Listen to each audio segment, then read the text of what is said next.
بسم اللہ الرحمن الرحیم۔ حضرات محترم، تو میں عرض کر رہا تھا کہ سلفیت ایک آدمی اگر کسی امام کی تقلید نہیں کر رہا، عالم کے لیے کہہ رہا ہوں میں، عوام کو تو فَاسْأَلُوا أَهْلَ الذِّكْرِ إِن كُنتُمْ لَا تَعْلَمُونَ، اگر تمہیں علم نہیں ہوتا کسی علم والے سے پوچھو۔ صرف علماء کے لیے ہے یہ جاہل سلفیوں کے نہیں ہے جنہیں الف کا بھالا بھی پتہ نہیں، اور وہ کہتے ہیں کہ ہر مسئلہ یہ قرآن و سنت سے نکال سکتے ہیں۔ یہ جہالت ختم کریں۔ ہمارے علامہ خالد محمود ہیں، بہت بڑے عالم پاکستان کے، ایک بار انہوں نے مجھے کہا، کہنے لگے مولانا دیکھیے، جو کسی کے ہاتھ پر مسلمان یہاں پر ہو جاتا ہے، برطانیہ میں، یورپ میں، امریکہ میں، اگر دیوبندی کے ہاتھ میں دیوبندی بن جاتا ہے، بریلی کے ہاتھ پر مسلمان ہو تو بریلی بن جاتا ہے، سلفی کے ہاتھ پر سلفی بن جاتا ہے، لیکن یہ قوم از خود مسلمان ہو تو کیا بنے گی؟ پھر خود ہی فرمایا کہ اگر یہود و نصارہ از خود مسلمان و دیوبندی بنیں گے، کیونکہ ان کے اندر علم اور تحقیق ہے اور دیوبندیوں میں علم اور تحقیق ہے، اور ہندو از خود مسلمان ہو تو بریلی بنے گا، کہ وہاں پر بڑی داستان اور کہانیاں ہیں، ہنومان نے پہاڑ کو اٹھا لیا، رام نے یہ کر دیا، فلاں دیوتا نے یہ کر دیا، ان کے بعد بھی کشف و کرامات کی اہل بدعت کے پاس بڑی کہانیاں ہیں، اور کہنے لگے اگر سکھ از خود مسلمان بنے گا تو وہ سلفی بنے گا، اہل حدیث بنے گا۔ کیوں؟ کہ دونوں کی عقل کے 12 بجے ہوتے ہیں۔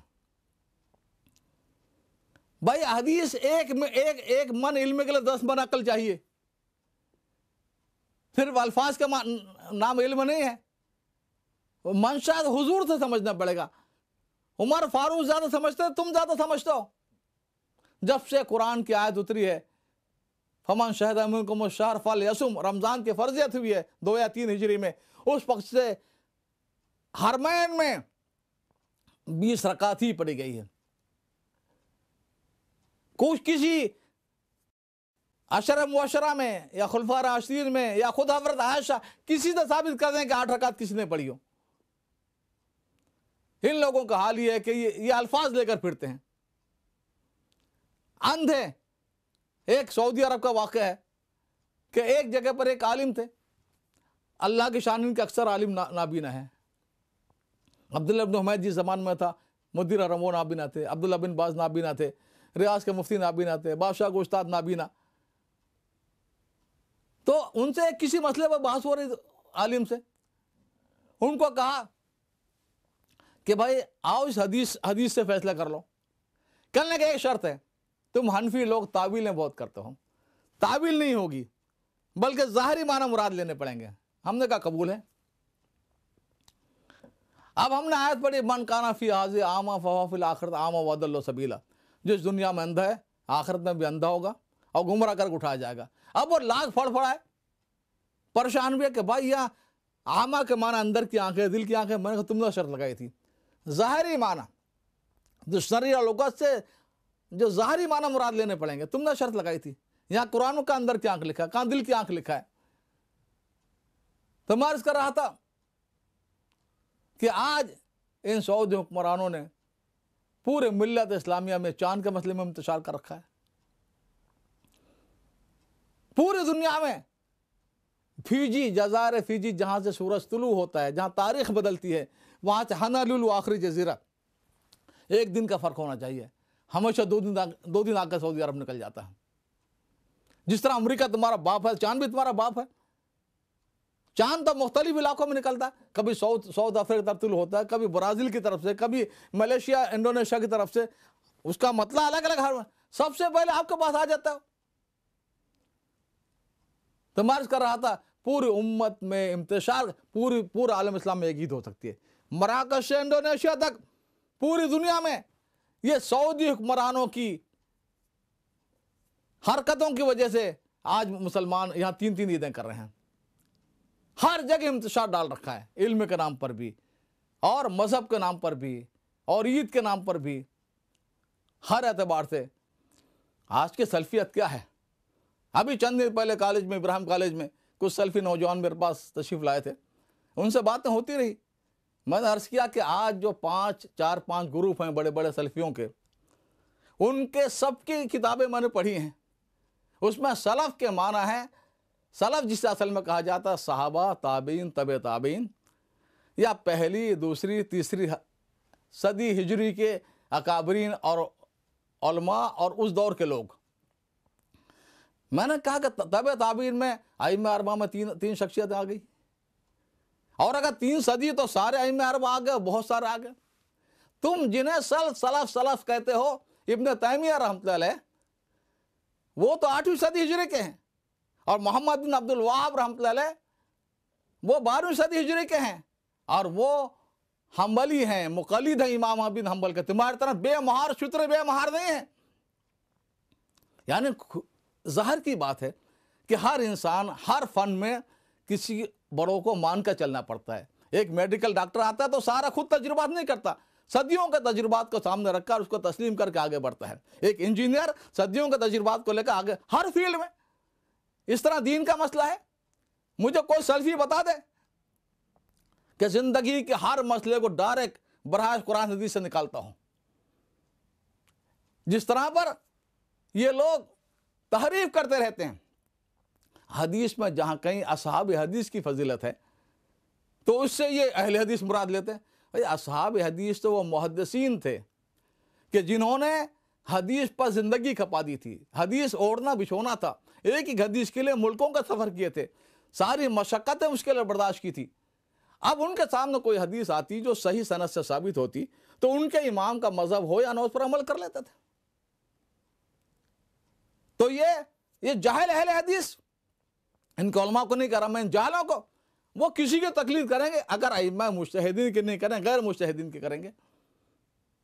تو میں عرض کر رہا تھا کہ سلفی اس کا نام ہے، ان کا رویہ ملت کے ساتھ کیا ہے. یعنی یہ غیر سلفیوں کو ان میں معراج ربانی جیسے جہلوں کی بات کر رہا ہوں، عام سلفی علماء کی بات نہیں کر رہا ہوں. یہ انہیں مشرک کہتے ہیں، انہیں گمراہ کہتے ہیں. یہ معراج ربانی کہتا ہے ہمارا تو ہر بچہ ولی ہے اور وہ سارے گمراہ ہیں. ان کی دان و تشنیع کرتے ہیں، اشتعال انگیز طور پر بدگمانی پھیلاتے ہیں. ان کے پیچھے نماز نہیں پڑھتے، مسلمانوں کے پیچھے، مقلدین کے پیچھے. سعودی عرب بھی پورا مقلد ہے. 2-4 مسئلے میں امام احمد بن حنبل رحمۃ اللہ نے ظاہری حدیث پر عمل کیا تو اس میں ان سے مل جاتے ہیں. باقی اکثر مسائل میں ائمہ اربعہ کے ساتھ ہیں. تو یہ معراج ربانی یہ کہتا ہے. تو میں عرض کر رہا تھا لیکن سلفی ہے کون؟ اور دوسری بات، ان کا رویہ پوری ملت کے ساتھ ہی ہے. قرآن نے ہمیں تعلیم دی اشداء علی الکفار رحماء بینہم، کفار کے بارے میں سخت ہیں اور آپس میں رحم دل ہیں. مجھے بتا دیں کسی ایک سلف کا، صحابہ، تابعین، تبع تابعین، ائمہ مجتہدین، محدثین، کسی ایک کئی صدیوں تک ایک سلف کا رویہ بتاؤ کہ ملت کے بارے میں ایسا رویہ ہو جو تمہارا ہے، کہ ملت کو گمراہ سمجھنا، انہیں ذلیل کرنا، انہیں بدنام کرنا، ان پر تہمتیں لگانا. یہ تمہارا، یہ سلف کا رویہ نہیں ہے. یہ تو فرعونیت کا رویہ ہے. یہ تو خلف کا رویہ ہے. تم جیسے نااہل بدکردار لوگوں کا رویہ ہے. ہمارے ایک دوست ہیں کامران صاحب، وہ یہ کہتے ہیں کہ آج کے جو سلفی جس راستے پر جا رہے ہیں یہ چھوٹے شیعہ ہیں. وہ 4 خلفاء کو نہیں مانتے، ابو بکر، عمر اور عثمان، علی رضی اللہ تعالیٰ عنہم اجمعین، اور یہ 4 ائمہ کو نہیں مانتے. پوری ملت 1400 سال تک 90% سے زیادہ ان میں سے کسی کی اتباع کرتی رہی ہے. اور سلفیت کیا ہے؟ بد ہضمیت. کسی آدمی کو 2 روٹی کھا لے، اس کا معدہ کمزور ہضم نہیں ہوتی تو کیا کر دیتا ہے. یہ حال ہے سلفیت کا. انہوں نے 2 حدیث کی کتابیں کیا پڑھ لی، یہ کہتا شافعی کو حدیث نہیں معلوم تھی. احمد بن حنبل نے مسند احمد میں 30,000 حدیثیں نقل، ان کو حدیث نہیں پتا تھی.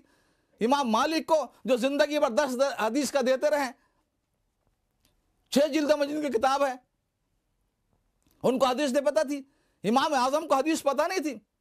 یہ بد ہضمی ہے تمہاری. اور یہ سلف کو واقعی یہ ہے کہ فرمایا تھا رسول اللہ صلی اللہ علیہ وسلم نے، قیامت کی علامتوں میں ایک وقت آئے گا جب انسان اپنے آپ کو اہل سمجھے گا اور پچھلوں کی بدگوئی کرے گا. اعجاب کل ذی رائے رایہ، ہر انسان اپنی رائے کا معتقد ہوگا، اپنی بات کا معتقد ہوگا، اور پہلے اسلاف کو سے بدگوئی کرے گا، ان کو نقص نکالے گا. یہ وہ فتنہ ہے. در حقیقت دنیا میں جو قوم غالب اور حاوی ہوتی ہے اس کے نظریات بھی چلتے ہیں، اس کی تہذیب بھی چلتی ہے۔ جب ہم شروع دور میں 600-700 سال تک اسلام حضور کے بعد میں دنیا کی ساری قومیں ہمارے افکار اور نظریات سے بھی متاثر تھی اور تہذیب سے متاثر تھی۔ گزشتہ 200-300 سال سے یورپ اوپر آ گیا اور ان کی تہذیب اور ان کے افکار سے متاثر ہوئے پروٹسٹنٹ طبقہ جو یہودیوں نے نکالا تھا، پوپ سے ان کے ساری دشمنی تھی کہ بائبل کی تشریح کا حق ہر آدمی کو ہے، چاہے وہ لفظ الف ABCD نہ جانتا ہو۔ اس کا اثرات ہے یہ سلفی کہ ہر جاہل سلفی کہتا ہے کہ میں خود قرآن حدیث سے مسئلہ نکالتا ہوں۔ تو میں عرض کر رہا تھا کہ یہ جو معراج ربانی جیسا بدبخت شخص، یہ سعودی حکمرانوں کا جوتا چاٹنے والا اور غیبتیں کرنے والا، اس جیسے لوگ سعودی حکمرانوں کو بھی ان سے ہوشیار رہنا چاہیے۔ یہ مسلمانوں کا مشرک قرار دینے والے ہیں اور سعودی عرب کے خلاف دنیا میں بہت زیادہ بدنامی پھیلانے والے ہیں۔ ابھی ایک سلفی معراج ربانی نام کا، اس کا خطبہ میں نے پرسوں سنا یوٹیوب پر۔ وہ بظاہر یہ کر رہا ہے کہ جو مسجد میں خطبہ دے رہا ہوں، کوئی مسجد کا نام و نشان نہیں ہے، نہ محراب ہے، نہ ممبر ہے، نیچے کھڑا ہے، نہ نمازی ہے، نہ کوئی نشانی ہے، اور وہ بہت ہی گندے الفاظ میں کہ یہ بھونک رہے ہیں، یعنی کتا بنایا ان کو، سعودیہ کا کھا کر، سعودیہ کے ٹکڑوں پر پل کر بھونک رہے ہیں۔ اس سلفی نے جو بکواس کی ہے، جو ضلالت اور رذالت کا ثبوت دیا ہے، میر جعفر جیسے غدار ہیں، تو اپنا شجر سب تو سامنے لا۔ یہ مزدوروں کا سپروائزر ہے، وہاں سے بھی رکنیت معطل ہو گئی تھی، ہندوستان میں جرائم کر کے بھاگا ہے، یہ خواجہ اجمیری کو گالیاں دیتا رہا ہے، اور بمبئی مہاراشٹر میں داخلہ ممنوع ہے۔ اس نے بڑے جرائم کیے ہیں، مجرم صفت شخص ہے یہ۔ اور میں کہتا ہوں ان سلفی حضرات کو، سب سلفیوں کو نہیں کر رہا، ہمارے بہت اچھے لوگ بھی ہیں جو سب کا اکرام اور عزت سے پیش آتے ہیں، لیکن اس جیسے سلفیوں کو میں کہتا ہوں کہ تمہارا تاریخ میں ورثہ کیا ہے؟ جتنے اولیاء کرام ہندوستان میں گزرے ان کو وہ تمہاری تاریخ میں نہیں ہے، تمہارے نہیں ہے۔ جتنے بادشاہ گزرے وہ حنفی تھے، ظاہر بات ہے۔ انہوں نے حفوات بکی ہیں عالمگیر رحمۃ اللہ کے بارے میں، قصور ان کا یہ تھا کہ فتح عالمگیری حنفی مذہب کے مرتب کرائی۔ تو تمہارا ورثہ کیا، مجھے بتا دے کوئی ایسی مسجد جو سلفیوں کی 150 سال پرانی ہو۔ یہ تو جمعہ 8 دن کی پیدائش ہے، کوئی دلیل تو ان کے پاس ہے نہیں، یہ گلف اور سعودیہ کے مال پر پڑ رہے ہیں۔ تمہاری فطرت ذلیل ہے۔ تو میں عرض کر رہا تھا کہ سعودی عرب کا جو مسئلہ ہے اس وقت میں، وہ اس طرح کے سلفیوں کو بھی بدنام کر رہے ہیں۔ سلفی علماء اور اسکالروں کو چاہیے کہ ان کے منہ پر لگام دیں اور حقائق کو کھولے جائیں، بتائے جائیں کہ یہ کیا کر رہے ہیں مسلمانوں کے ساتھ، ملت اسلامیہ کے ساتھ۔ یہ ہم پر فرض ہے اللہ کی طرف سے، ہر صاحب ایمان پر، ہر شعور رکھنے والے پر، ہر صاحب عقل پر فرض ہے۔ جس نے بکواس کیا یہ سلفی، یہ اتنا گھٹیا آدمی، زبان جو اس نے استعمال کی ہے گھٹیا قسم کی، سلفیوں کے لیے ہمارے دوست ہیں بہت سارے سلفی، ان کے لیے باعث شرف ہونا چاہیے کہ عالم اسلام کی مقتدر ہستی جس کے احسانات ہیں ملت اسلامیہ پر، ملت بر صغیر پر، عربوں پر، عجم پر، اتنا مانتے ہیں۔ صرف ترکی نہیں، آپ ملیشیا میں جائیں، انڈونیشیا میں چل جائیں، کسی عرب ملک میں چل جائیں، مراکش میں آ جائیں، اس خاندان کو تو گالیاں دے رہا ہے، تیرا شجر نسب کیا ہے؟ تو کس غدار کی اولاد ہے؟ تو میں عرض کر رہا تھا کہ ہمیں ضرورت ہے اور دنیا کے انسانوں کو بتائیں اور ملت کا فرد کو بتلائیں کہ یہ یہود و نصارہ کے ایجنٹ ہیں اور عالم اسلام کو نقصان پہنچا رہے ہیں۔ وَمَا عَلَيْنَا إِلَّا الْبَلَاغُ الْمُبِينُ۔